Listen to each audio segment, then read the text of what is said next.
Hello friends, welcome to this session of our course on the Introduction to the Quran.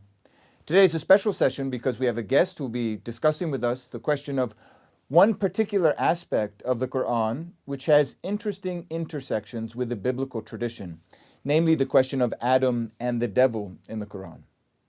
Our guest today is Professor Gary Anderson, who's a professor of Hebrew Bible and Old Testament here at the University of Notre Dame in the Department of Theology. Professor Anderson is known for his work not only on the Bible itself and the text of the Bible, but also on the reception of the Bible among Jews and Christians in the first centuries of the Common Era or the Christian era. And he works on the way Jews and Christians have read the Bible and developed strategies and methods and themes in that reading of the Bible. Among his publications is a book specifically dedicated to the question of Adam and Eve in the biblical tradition. It's entitled The Genesis of Perfection, was published in 2001 with the subtitle Adam and Eve in Jewish and Christian Imagination. In 2009, he published a book with an exciting title, a alluring title, which is Sin, a History, which traces the concepts of sin in Jewish and Christian thought. And more recently, in 2013, he published Charity, the Place of the Poor in the Biblical Tradition. Professor Anderson, welcome. It's my pleasure to be here. Thank you. Thank you for coming. So I thought we'd discuss today together some elements of the Quran which involve Adam and Eve. Now, Eve is never mentioned by name, but she's there implicitly in the Quranic text. And also the whole scenario of the fall of the devil first, and then what transpires then with the devil and Adam and Eve in the garden, in the heavenly garden. And we'll speak a bit about where the garden is exactly, in addition to the details that surround these three characters. Why don't we start with a very well-known verse of the Quran, which is Quran chapter 2, verse 30. In this verse, the Quran has God make an announcement to the angels that he's going to create man. And he uses a very interesting word for the creation of man. In Arabic, it's khalifa. In the translation we're using in this course, which is done by Talal Itani, Itani uses the word successor. So his text reads, "When your Lord said to the angels, I am placing a successor on earth." Again, the Arabic word is khalifa. That can have another meaning. As you know, the meaning of khalifa could also be something like vice-regent or representative. So when your Lord said this to the angels then reply, "Will you place in it someone who will cause corruption in it and shed blood?" They seem to know this. They seem to know that this creation is going to cause trouble. "While we, that is we the angels, declare your praises and sanctify you." He said, that is God said, "I know what you do not know." So this word, I think, is where I'd like to begin, this word khalifa. Muslim commentators are divided over exactly how to understand it. Is it successor? Is God creating a successor? Is he created a representative? And what could that mean? Or something like a vice-regent? I'd be interested to hear your thoughts generally and see some connections maybe with Jewish and Christian interpretations of Genesis. So this is a very interesting text, and I think it represents a theme that one can find in a variety of early Jewish and Christian documents. And that has to do with the theme of the exaltation of Adam, which the angels, at least initially, or some of them at least, are worried about, or the evaluation of Adam and Eve as moral agents, what we might say is the classical issue of theodicy. That is, why would God create individuals who can wreak havoc on earth? Right. So we have these two questions, I think, that are at issue here. But let's just begin with the notion of the exaltation of Adam, which I think the one translation you give for Khalifa suits quite well. That is, Adam as vice-regent. We don't necessarily get this idea clearly in Genesis 2 and 3, but there is another text in the book of Psalms which does allude to something like this. Here I'm thinking of a very famous psalm, at least as it's cited also in the New Testament, Psalm 8, that has this very interesting line about creation. So early Jewish readers thought this referred to Adam and his heirs. It says, Tamshilehu b'ma'aseh yadecha, which we would translate, you shall appoint him as king over the works of your hand. And then interesting, the next line says, kol, that is everything, shata tachat raglav, everything you've put underneath his feet. Now how this gets used in the epistle to Hebrews is very interesting because it's applied to Christ. But if we think of it with respect to Adam, what does it mean when God says, I'm going to put everything under your feet? In certain texts, this was understood, that is certain early Jewish texts, as a line addressed to the angels. And so the angels' immediate worry is that they were going to be subject then to the whims and wishes of this man, yes. Right. Okay. And one of the problems that Muslim theologians have with this text is this notion that what exactly is the status of humanity? We have in the biblical tradition the notion of humanity as, or man being created in the image of God. This text doesn't say that explicitly, but it does sort of suggest that man has a certain role which gives him a certain dignity, even above the angels. Right. It also makes the angels, as you sort of suggest there, something we find already in the Bible, object to that, sort of oppose God's will. Something else that's interesting is that they seem to know that this man is going to cause trouble. So they know he's going to, as the text says, cause corruption and shed blood. Is there anything we find in the biblical tradition to that effect? Maybe there's not, but why do the angels have this knowledge about them? And then knowledge is a theme in the verse later when it says, God says, I know what you know not. Yes, well, the knowledge is one theme. I guess I would like to put maybe my focus on a slightly different question, is why are they so worried about the moral stature or status of man in this passage? And I think this goes back to a very deep rabbinic tradition which has the angels representing in Hebrew the midat hadin, that is, the principle of justice. Whereas God represents the midat harachamim, a word that of course has a very good Arabic parallel, that is the measure of mercy. And so what happens in many of these stories is that we get a debate between God and the angels, because the angels are very, very concerned that justice be done. But God has this interest in the human project that goes beyond justice. He knows human beings are invested with free will and are going to choose to do things that the angels justly are not going to like. But God has an affection. Which the angels don't do themselves. They say in the Quranic text, but we're always praising you. Something's wrong here. But I think that's the thing that distinguishes human beings, is this element of free will. And so God has a special affection for human virtue because it comes out of a free choice.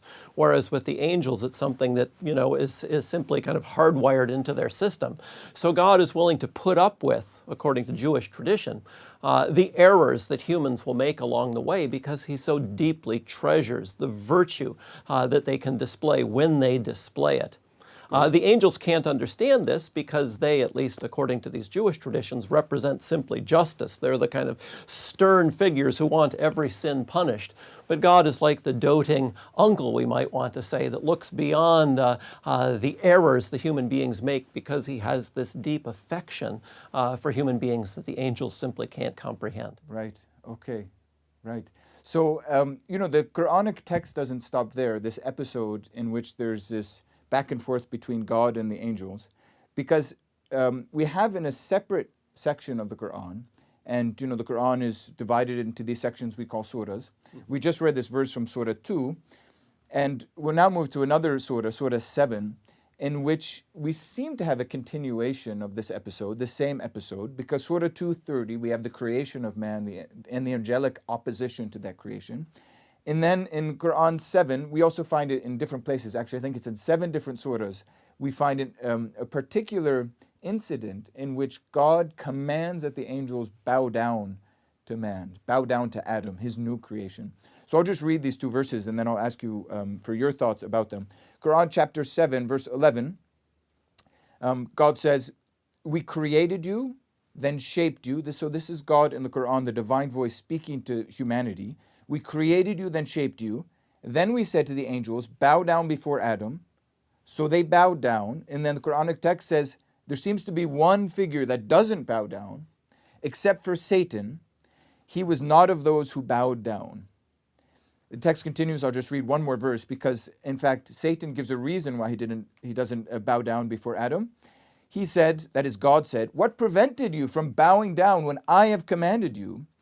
He said, that is, the devil responded, I am better than he. You created me from fire. You created him from mud. So just one more thing to preface maybe your remarks about this, which is this text is troubling to many Muslim commentators because it seems to show God commanding something almost in opposition to Muslim theological doctrine, right? Only God should be worshipped. And in fact, the word that's used for the angels to bow down to Adam in Arabic is related to sajada, which is the same action that a Muslim does in prayer, bowing down before God. Indeed, the word for mosque is masjid, which is a place of sajada. It's the place where you worship God, you bow down to God. But here God says to the angels, bow down before someone else, before Adam. So Muslim commentators have all sorts of debates and disputes about this. What insight can we gain about it looking at the biblical tradition?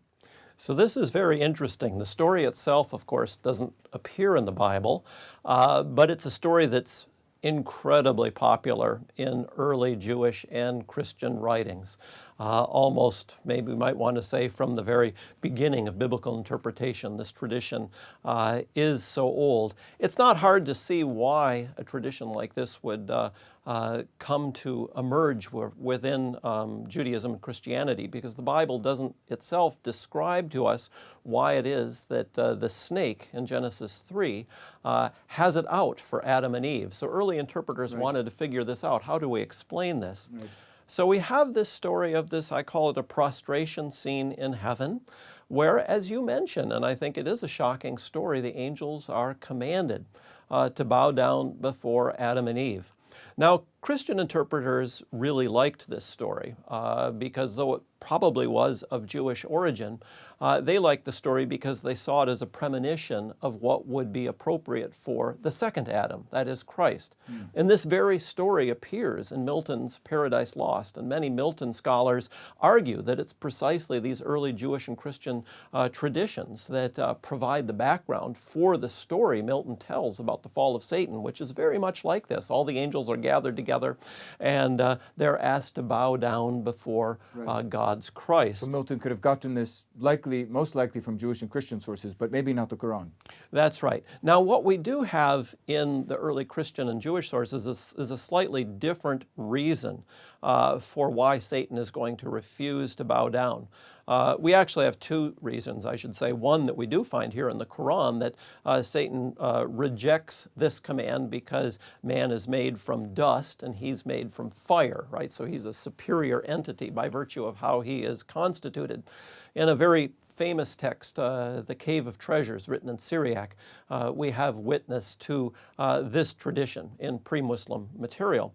But the more popular explanation that Satan is going to give for why he will not revere Adam is that of birth order. In other words, Satan is going to say, I was created first. Right.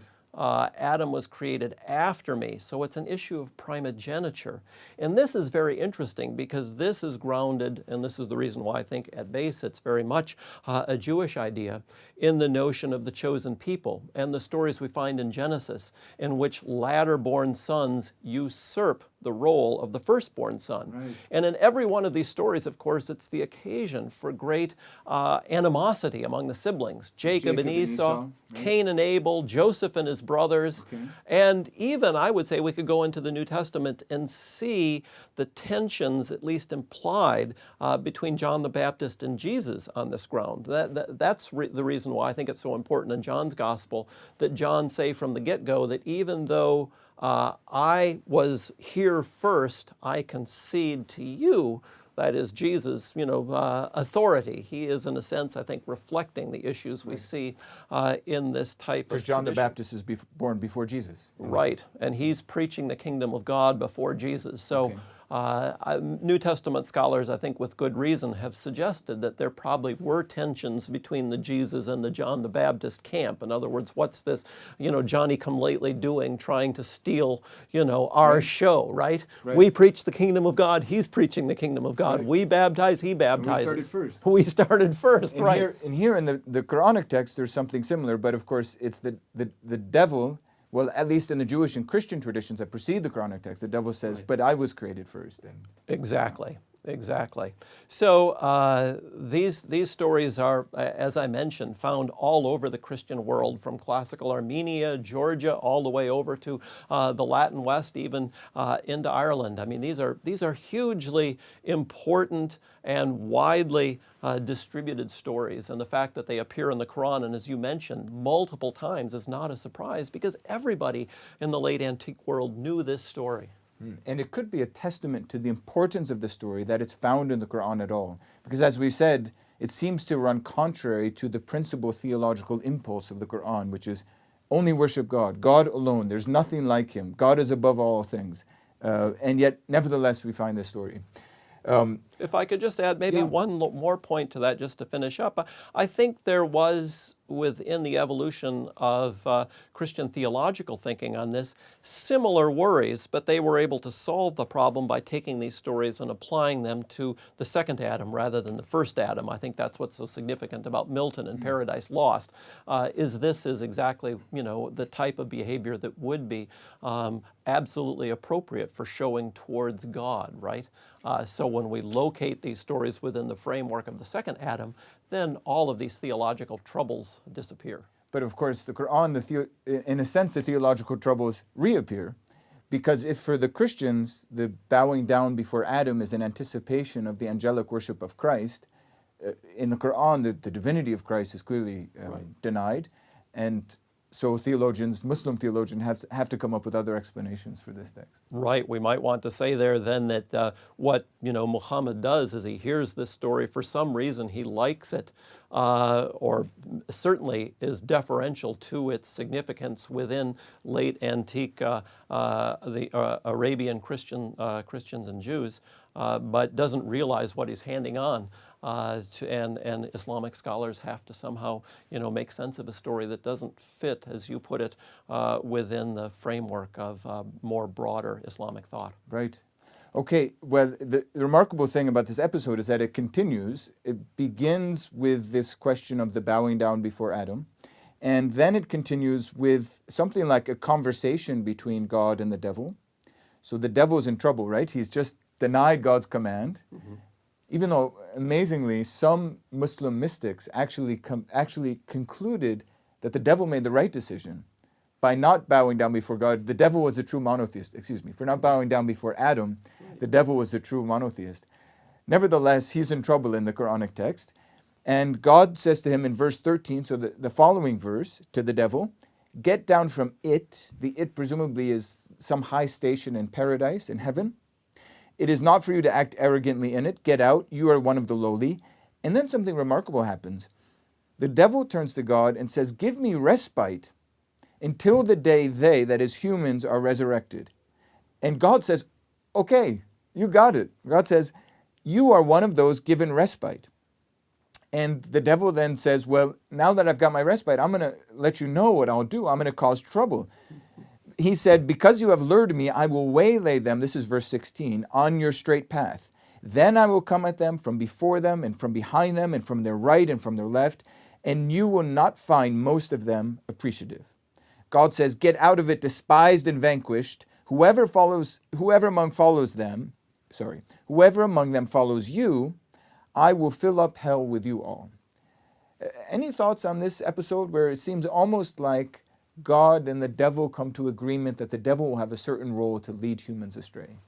Right. Now, this is a very interesting story, and I think it alludes to the complexity of the figure of Satan in early Jewish and Christian thought. And here we need to just back up a step and realize that within the Bible itself, Satan isn't this figure that we know him, say, from Milton's Paradise Lost. The term Satan, Satan in Hebrew, is someone who we might better translate an accuser, a prosecuting attorney, we might want to say, in the heavenly law court. And so his function was really quite neutral. He was to bring up, legal cases against, human moral agents that then God, in his wisdom, would adjudicate. His purpose wasn't simply to be the font of all evil. Though once we move into the post-biblical period, that becomes the dominant way in which Satan is viewed. But here in this story, we see the continuation of the earlier figure of Satan, of someone who is testing human virtue, who God, in his greater providential arrangement, allows to continue to have habitation on earth in order to discern whether human beings really are good for the sake of the good, or if their goodness proceeds from some other, dimension. Right, right. Excellent. Well, I thought we'd continue and speak about maybe two more elements of this episode, which seem to involve almost a cosmological picture. Mm-hmm. We have sort of glimpses, I think, of a cosmology in the Quran, and maybe you could help us visualize that cosmology in greater detail or with greater clarity. When the devil comes down from this high station in heaven and into the garden, then we have the recounting of the sin of Adam and Eve in the garden. And after that sin, I sort of like to skip by that and get to the end of the story there. After that sin, God actually says to the three of them, and I'm quoting now from Quran, again, chapter 7 or Surah 7, verse 24, God seems to say to the devil and to Adam and Eve, the three of them, fall, some of you enemies to one another. On earth you will have residence and livelihood for a while, which is an intriguing verse, because if they're going down to earth, where was the garden? So that's a great question. And this is also something, obviously, that greatly interested early Jewish and Christian readers. And the notion that Eden was a heavenly realm and not a purely earthly one, probably, where does that come from? We could probably point to a number of different sources, but I'll just pick one. Right. At the end of the book of Genesis, there's a very peculiar verse in which God is said to clothe Adam and Eve with garments of skin, coat note or, as it's known in Hebrew. What are these? Actually, the history of Christian art is very interesting here, because typically when we see Adam and Eve evicted from the garden, for example, Michelangelo in the Sistine Ceiling, they leave naked. Did Michelangelo not read the Bible? Doesn't he know that Where's their clothing? Where are the clothing? Where are these It's there in the skins? text, yeah. Right. Well, you will find some images of Adam and Eve clothed actually with animal skins, but normally they exit naked. So how does this come about?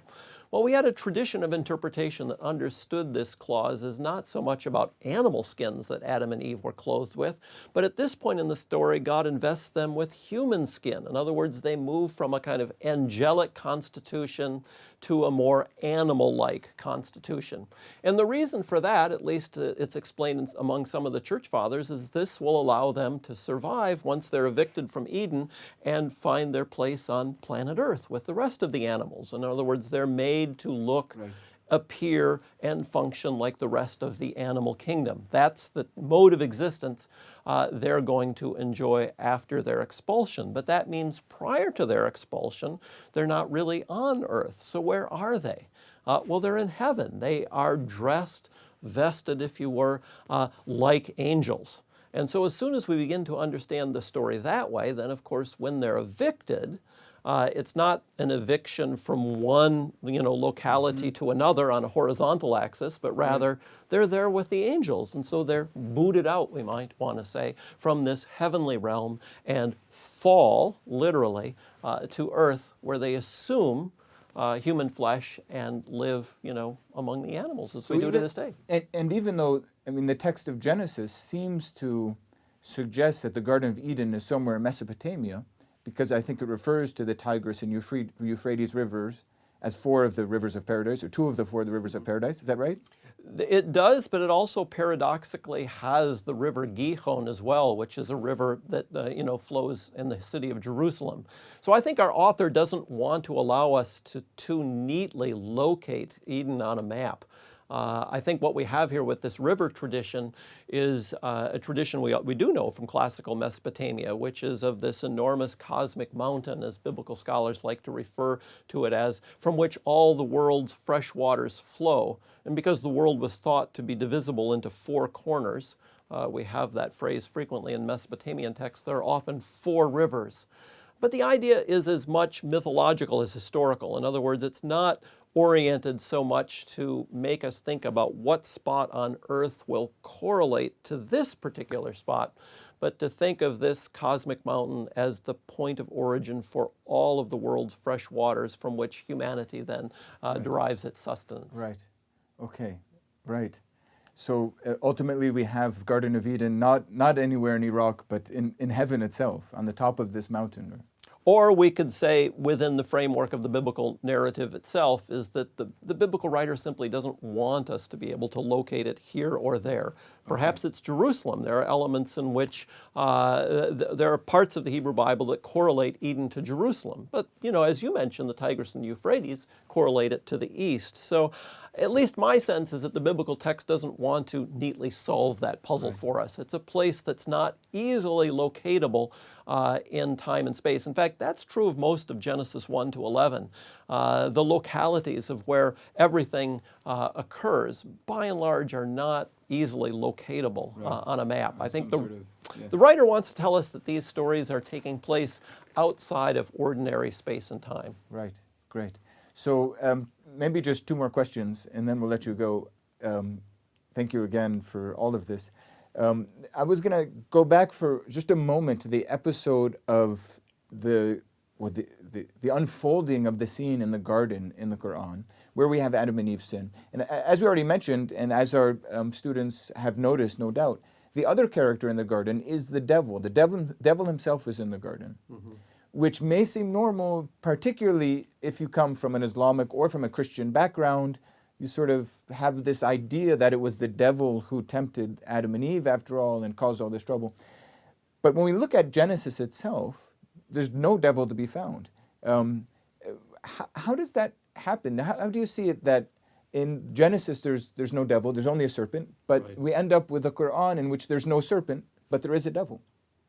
Well, that's a great question. So we do have, you know, very early on the correlation of the snake with the devil. And we have all kinds of early Jewish and Christian interpretive traditions that try to relate the snake, why the snake and the devil. So that would be one issue.